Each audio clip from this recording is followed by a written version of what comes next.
नमस्कार विद्यार्थी मित्रांनो, आज आपण इयत्ता 9वीच्या मराठी पाठ्यपुस्तकामधील पाठ 5 व्यायामाचे महत्त्व अर्थात ही कविता आहे आणि या कवितेचा आज आपण अभ्यास करणार आहोत.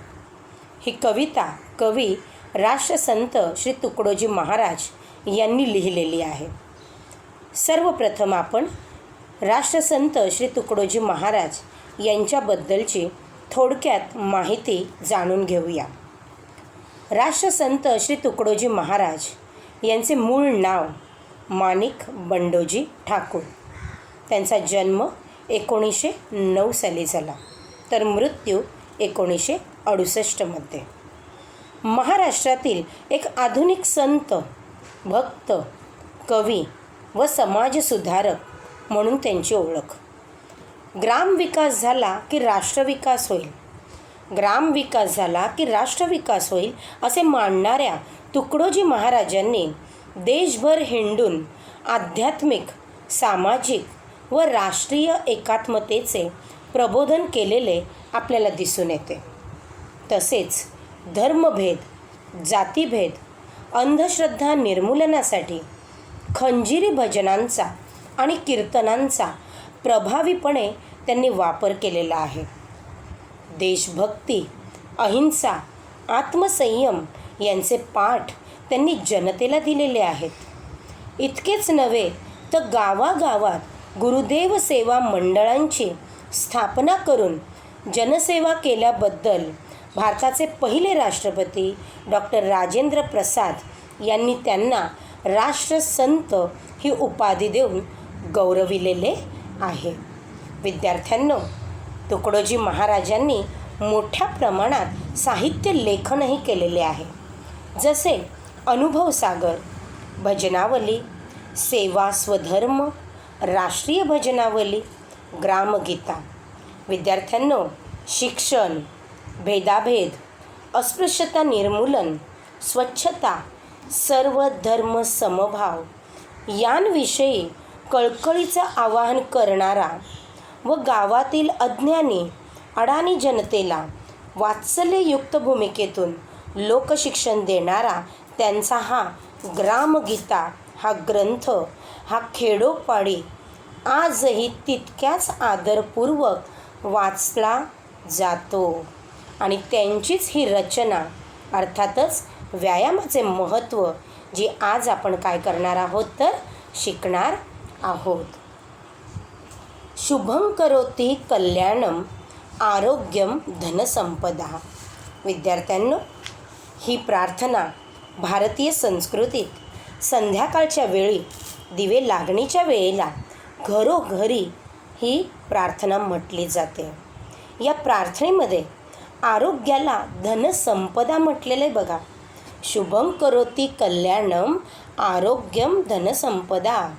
बरोबर, म्हणजे या आरोग्याला धनसंपदा म्हटलेले आहे, धन म्हटलेले आहे.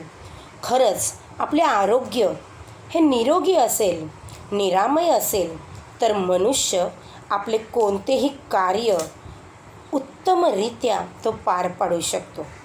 हे आरोग्य जर उत्तम असेल तर त्याचे शारीरिक, मानसिक त्याचबरोबर त्याचा बौद्धिक विकासही हा उत्तमरित्या होऊ शकतो. परंतु आरोग्य उत्तम ठेवण्यासाठी गरज असते ती म्हणजे नियमित व्यायाम करण्याची. कारण जो व्यक्ती नियमित व्यायाम करतो त्या व्यक्तीचे आरोग्य हे नेहमीच उत्तम राहते. आणि या व्यायामाचे महत्त्व या रचनेतून तुकडोजी महाराजांनी आपल्याला या मानवी जीवनामध्ये असलेले हे व्यायामाचे महत्त्वच इथे स्पष्ट करण्याचा प्रयत्न त्यांनी केलेला आहे. ते म्हणतात बघा, व्यायाम आरोग्यदायी मित्र हे ध्यानी ठेवावे सूत्र, आळस वैरी मानिला सर्वत्र सर्वतोपरी. व्यायाम विण सात्विक भोजन तेही मारी विकारी होऊन, व्यायामे होय अग्निदीपन अन्न पचन सहजची. व्यायामे जडत्व जाई दूरी, व्यायामे अंगी राहे तरतरी. रक्तव्यवस्था उत्तम शरीरे वाढे विचारी सजीवपण. व्यायामाने सशक्त स्नायू, व्यायामे मानव होय दीर्घायू. व्यायामाहीना पित्त कफ वायू, जर्जर करीती अत्यंत. व्यायामे वाढे प्रतिकार शक्ती, स्वावलंबनाची प्रवृत्ती. व्यायामे अंगी वाढे स्फूर्ती, कार्य करण्याची. खरोखरच विद्यार्थ्यांनो, मानवी जीवनात व्यायामाला अत्यंत महत्त्वाचे असे स्थान आहे. हा व्यायाम हा माणसाचा खरोखरच एक आरोग्यदायी असा मित्र आहे. कारण नियमित व्यायाम केल्याने कोणतेही रोग, कोणतीही व्याधी आपण नकळतच टाळू शकतो. या व्याधींपासून, या रोगांपासून आपल्या शरीराचा आपण एक प्रकारे बचाव करू शकतो, बरोबर. आणि त्यामुळे व्यायाम हा आपल्या जीवनात अत्यंत महत्त्वाचा आहे. आपले शरीर निरोगी ठेवण्यास हा व्यायाम आपल्याला नेहमी मदत करत असतो. जसं मगाशीच मी म्हटलं की व्यायामाने मानसिक आरोग्य चांगलं राहते, शारीरिक बौद्धिक विकास आपला होत असतो. त्याचबरोबर आपल्याला आलेलं नैराश्य, एक प्रकारची मरगळ, त्याचबरोबर अस्वस्थता, या सर्व गोष्टी ज्या आहेत या व्यायामामुळे काय होतात बरं, तर नकळतच दूर होत असतात. आज आपण शहरात राहतो आणि शहरात राहत असल्यामुळे व्यायाम करण्यासाठी वेगवेगळे मार्ग आज आपल्यासमोर उपलब्ध आहेत. काही ठिकाणी आपण बघतो योगाचे क्लासेस चालतात, जिथे अनेक आसनं आपण शिकत असतो. काही आजची ही तरुण पिढी जी जिमला जाते, जिममध्ये जाऊन तुम्ही तिथे वेगळ्या प्रकारचा व्यायाम करत असतात. इतकंच नाही, ॲरोबिक्सचे क्लासेस असतात. ॲरोबिक्समध्ये जाऊनही तिथे आपण शरीराचा व्यायाम करत असतो. कित्येक वेळा लोक घरातच सूर्यनमस्कार करत असतात, तोही व्यायाम आहे. काही जण आपण बघतो प्राणायाम करत असतात. म्हणजे बघा, व्यायामाचे अनेक प्रकार आहेत. आणि या व्यायामामुळेच आपले शरीर जे आहे जे आपण उत्तम ठेवू शकतो. कारण आपले शरीर जर उत्तम असेल तर आपण कोणतेही कार्य मात्र अत्यंत चांगल्या पद्धतीने उत्तमरित्या आपण पार पाडू शकतो. आणि हेच व्यायामाचे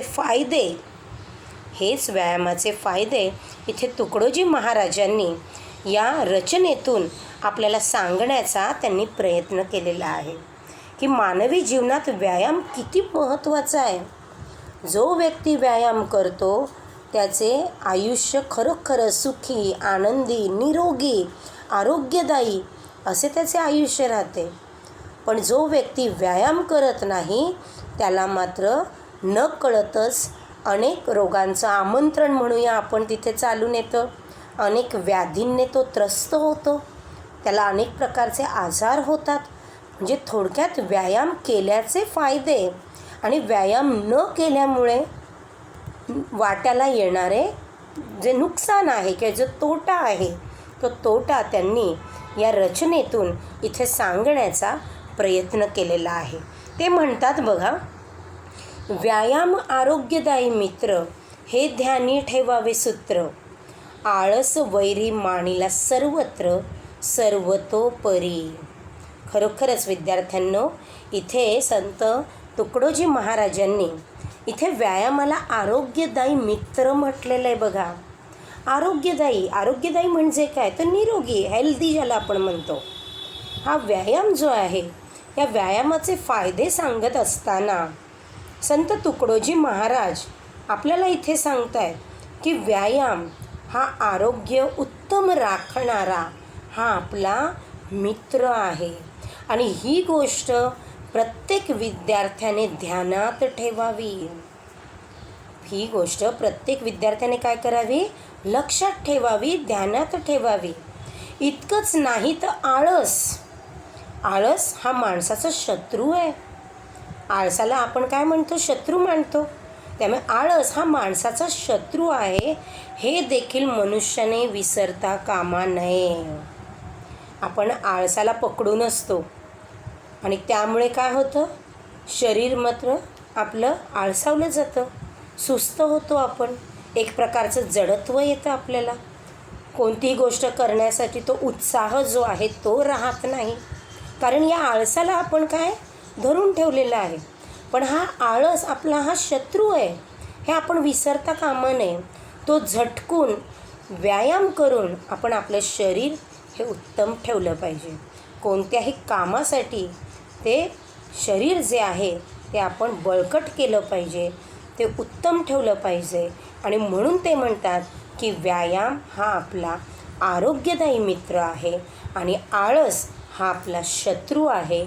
हे तुम्ही कायम काय केलं पाहिजे, लक्षात ठेवलं पाहिजे. ते पुढे म्हणतात बघा, व्यायाम विण सात्विक भोजन तेही मारी विकारी होऊन, व्यायामे होय अग्निदीपन अन्न पचन सहजची. विद्यार्थ्यांनो, खरं तर आजच्या पिढीला व्यायामाचं महत्त्व याबाबत तुम्ही विद्यार्थी मोठ्या प्रमाणात जागरूक आहात, बरोबर? कारण आज अगदी लहान लहान मुलं देखील जिममध्ये जाताना आपल्याला दिसून येतात. पण विद्यार्थ्यांनो, व्यायाम जर तुम्ही करत असाल तर त्याचबरोबर सात्विक भोजनाचं सेवन करणं ते देखील अत्यंत महत्त्वाचं आहे. सात्विक भोजन म्हणजेच काय, तर पौष्टिक आहार. याचा अर्थ पिझ्झा, बर्गर या गोष्टी नाहीत. तर आपलं घरचं जेवण जे आहे, जे सात्विक आहे, जे पौष्टिक आहे, ते जेवण जे आहे, जे भोजन जे आहे, त्याचं आपण नेहमी सेवन केलं पाहिजे. आणि हेच इथे सांगत असताना इथे तुकडोजी महाराजांनी मात्र एक मोठा संदेश इथे दिलेला आहे की जर तुम्ही सात्विक आहार सेवन करत असाल, पण जर त्याबरोबर तुम्ही व्यायाम जर करत नसाल, तर हे सात्विक भोजन देखील नकळतच रोगाला आमंत्रण देऊ शकतं. म्हणजे मी सात्विक भोजन करतो म्हणजे मी सुदृढ आहे, मी निरोगी आहे, तर नाही. जर तुम्ही सात्विक भोजनाचं सेवन करत असाल आणि त्याचबरोबर जर तुम्ही व्यायामही करत असाल, तर तुमचं शरीर हे नक्कीच निरोगी राहील. पण जर नुसतं सात्विक भोजन करत असाल आणि व्यायाम जर करत नसाल, तर वेळप्रसंगी हे सात्विक भोजनही तुम्हाला पचायला जड जाईल. त्याचं योग्य ते पचन होणार नाही. आणि जर त्याचं योग्य पचन झालं नाही, तर मात्र रोगाला ते निमंत्रण देईल बघा. आणि त्यामुळे नकळतच इथे सात्विक भोजनाबरोबर तुम्ही व्यायामही हा दररोज केला पाहिजे. हा एक संदेश या ओळींमधून इथे तुकडोजी महाराज इथे तुम्हाला देण्याचा प्रयत्न करत आहेत. इतकंच नव्हे तर ते म्हणतात की व्यायामे होय अग्निदीपन अन्न पचन सहजची. खरोखरच व्यायाम केल्याने काय होतं बरं, तर आपल्या पोटामधील अग्नी तो काय होतो, प्रज्वलित होतो. अग्निदीपन म्हटलेलं आहे. म्हणजे पोटामध्ये जी अग्नी असते, जी ऊर्जा असते, ती ऊर्जा जी असते ती प्रज्वलित होण्याची ती एक क्रिया आहे. त्यामुळे तुम्हाला भूक लागते आणि भूक लागली की आपण मग पोटभर जेवतो. आणि जेवल्यामुळे त्याचबरोबर व्यायाम केलेला असल्यामुळे त्या योग्य जे जेवण आपण केलेलं आहे, जे भोजन ज्याचं आपण सेवन केलेलं आहे, त्याचं मात्र पचनक्रिया जी आहे ती योग्य प्रकारे होते. आणि म्हणून म्हटले की व्यायाम केल्यामुळे पोटातील अग्नी जो आहे तो प्रज्वलित होतो आणि नकळत सात्विक भोजनाचं जे आपण सेवन केलेलं आहे त्या अन्नाचं देखील सहज सोप्या पद्धतीने अन्नाचं पचन होण्याची क्रिया जी आहे ती सहज होते. ते पुढे म्हणतात बघा, व्यायामे जडत्व जाई दुरी, व्यायामे अंगी राहे तरतरी, रक्त व्यवस्था उत्तम शरीरे, वाढे विचारी सजीवपण. जडत्व म्हणजे काय, तर एक प्रकारचा आळशीपणा, एक प्रकारची शरीराला आलेली सुस्ती. पण बघा, तुकडोजी महाराज म्हणतात की व्यायाम जर तुम्ही नित्यनेमाने केला, दररोज जर केला, तर शरीरातील ही जडता किंवा हे जडत्व, ही सुस्ती, तो आळस, तो देखील काय होऊ शकतो, तर दूर होऊ शकतो. आळस दूर झाला तर नकळतच काय मिळेल, एक प्रकारे उत्साह निर्माण होईल. बरोबर, शरीरामध्ये उत्साह संचारेल, अंगामध्ये तरतरी निर्माण होईल. आणि म्हणून म्हटलं व्यायामे अंगी राहे तरतरी, की तो एक प्रकारचा उत्साह जो आहे तो तुमच्या शरीरामध्ये संचारू शकतो.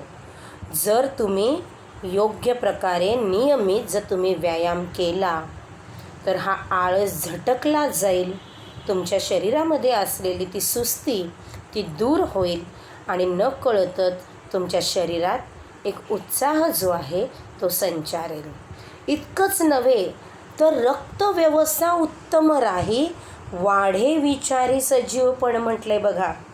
रक्तव्यवस्था म्हणजेच काय, रक्ताभिसरण ही जी व्यवस्था आहे आपल्या शरीरामधली, बरोबर, की ही व्यवस्था त्याचं ते कार्य जे आहे ते उत्तम राहण्यासाठी देखील व्यायाम हा अत्यंत गरजेचा आहे बघा विद्यार्थ्यांनो.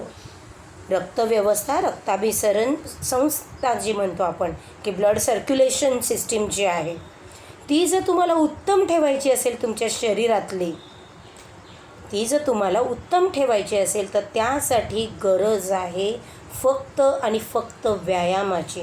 मग तो एरोबिक्स असू दे, ते योगासने असू दे, बरोबर, तो सूर्यनमस्कार असू दे, प्राणायाम असू दे, कोणत्याही प्रकारचा व्यायाम असू दे. जर तुम्हाला तुमच्या शरीरातलं ब्लड सर्क्युलेशन नीट ठेवायचं असेल, रक्तव्यवस्था जर उत्तम ठेवायची असेल तर त्यासाठी व्यायाम करणे अत्यंत गरजेचे आहे. रक्तव्यवस्था उत्तम राहिली की नकळतच बघा पुढच्या अनेक गोष्टी काय होतात, सुरळीत होतात. बुद्धी तुमची तलक एकदम होते, शरीर ताजंतवानं तुम्हाला वाटू लागतं, बरोबर, बुद्धी एकदम तल्लख होते, आळस निघून जातो कारण शरीरातला. आणि त्यामुळे इथे तुकडोजी महाराज आपल्याला तेच सांगत आहे की तुम्ही व्यायाम करा, म्हणजे तुमची रक्तव्यवस्था जी आहे ती उत्तम राहील, रक्ताभिसरणाची क्रिया जी आहे ती चांगली तुमची सुधारेल, तुमच्या शरीरामध्ये नवचैतन्य निर्माण होईल, एक प्रकारचं ते जडत्व जे आहे ते निघून जाईल, कोणतंही कार्य करायला तुम्ही तयार राहाल आणि सदैव तयार तुम्ही राहाल. आणि त्यासाठी गरज आहे तर दररोज व्यायाम करण्याची. ते पुढे म्हणतात बघा, व्यायामाने सशक्त स्नायू, व्यायामे मानव होय दीर्घायू, व्यायामहीन पित्त कफ वायू, जर्जर करीती अत्यंत. बघा, इतकंच नव्हे तर व्यायामामुळे शरीरातील स्नायू आपले बळकट होतात, बरोबर, मनुष्य दीर्घायू होतो. दीर्घायू होणं म्हणजे काय, आयुष्य वाढणं, की व्यायाम केल्यामुळे मनुष्याचे स्नायू कसे होतात, बळकट होतात. त्याचबरोबर मनुष्याचं आयुष्य जे आहे ते देखील वाढतं. पण व्यायाम हा तुम्ही केला पाहिजे. इतकंच नाही, जर व्यायाम जर तुम्ही केला नाही तर बघा काही मनुष्याला आपण म्हणतो शरीरामध्ये काही दोष असतात, जसं पित्त, कफ, वायू, हे जे साधारणतः मनुष्याचे आजार आहेत, बरोबर, आणि मानवी शरीरात आढळणारे हे साधारणतः दोष आहेत. हे पित्ताचा त्रास, कफचा त्रास, बरोबर, की हा मनुष्याला असतो, नाही असं नाही. त्याच्यामुळे एक प्रकारे आपलं शरीर जे आहे जे कमजोर होत जातं. पण जर तुम्ही व्यायाम केला तर तुम्ही बघा या व्यायामाने या तुमच्या आजारावरही तुम्ही मात करू शकता. तुमचं शरीर जे तुमचं या आजारांमुळे जे कमजोर होतं ते तुम्ही पुन्हा एकदा चांगलं करू शकता, उत्तम राखू शकता. आणि म्हणून म्हटलेलं आहे की व्यायाम केल्याने नकळतच मनुष्याचे स्नायू जे ते बळकट होतात, मनुष्याचं आयुष्य जे आहे ते वाढतं. त्याचबरोबर पित्त, कफ, वात हे जे दोष आहेत मनुष्याचे ते देखील व्यायामामुळे काय होतात, दूर निघून जातात. त्याचं शरीर मात्र ह्या आजारांमुळे कमजोर झालेलं असतं, ते मात्र पुन्हा एकदा निरोगी त्याचं शरीर होऊ शकतं. ते पुढे म्हणतात बघा, व्यायामे वाढे प्रतिकार शक्ती, स्वावलंबनाची प्रवृत्ती, व्यायामे अंगी वाढे स्फूर्ती, कार्य करण्याची. सर्वात शेवटी बघा, इथे तुकडोजी महाराजांनी आपल्याला सांगितले की जर तुम्ही नित्यनेमाने जर तुम्ही व्यायाम केला तर रोगप्रतिकार शक्ती जी आहे ती तुमची न कळतच वाढते. इतकंच नव्हे, रोगप्रतिकार शक्ती वाढली तर कोणत्याही प्रकारचा आजार तुम्हाला होणार नाही. त्याचबरोबर तुम्ही तुमचं कार्य ते देखील तुम्ही तुमचं कार्य स्वतः कराल. स्वावलंबनाची वृत्ती तुमच्यामध्ये निर्माण होईल. तुम्ही स्वतः स्वावलंबी व्हाल. कोणावरही तुम्ही डिपेंड राहणार नाही. तुमचं कार्य तुम्ही स्वतः पूर्ण करू शकाल. मग तो व्यायाम कोणताही असू दे, कारण व्यायाम केल्यामुळे बघा न कळतच तुमच्या अंगामध्ये स्फूर्ती वाढेल, एक प्रकारचं चैतन्य जे आहे ते संचारेल आणि कोणतंही कार्य करण्यासाठी तुम्ही मात्र सदैव तत्पर असाल. की खरोखरच विद्यार्थ्यांनो, मानवी जीवनात हा व्यायाम जो आहे तो खरोखरच आपल्यासाठी आरोग्यदायी असा मित्र आहे. त्याचं आपल्या जीवनात अत्यंत महत्त्वपूर्ण असं स्थान आहे.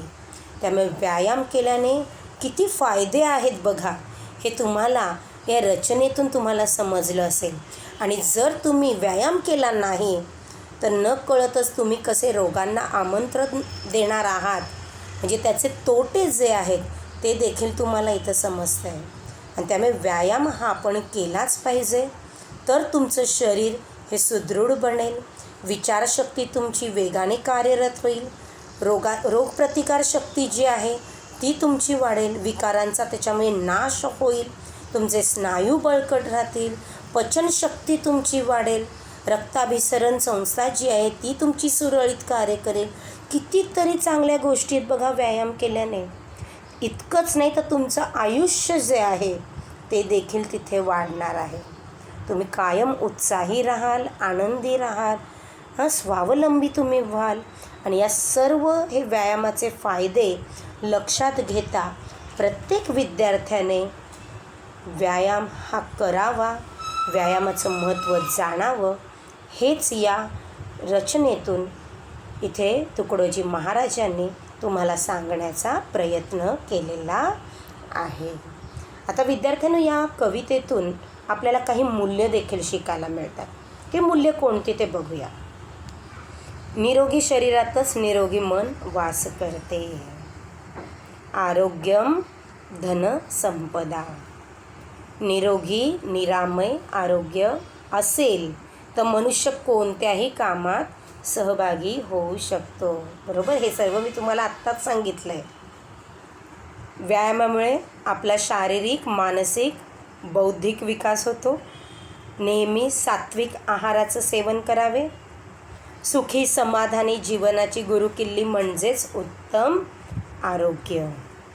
आळस हा आपला शत्रू आहे आणि व्यायाम हा माणसाचा आरोग्यदायी मित्र आहे. तेव्हा आजपासून जे विद्यार्थी व्यायाम करत नाहीत त्यांनी मात्र दररोज व्यायाम करायचा आहे आणि व्यायामाचे महत्त्व जाणायचे आहे. धन्यवाद.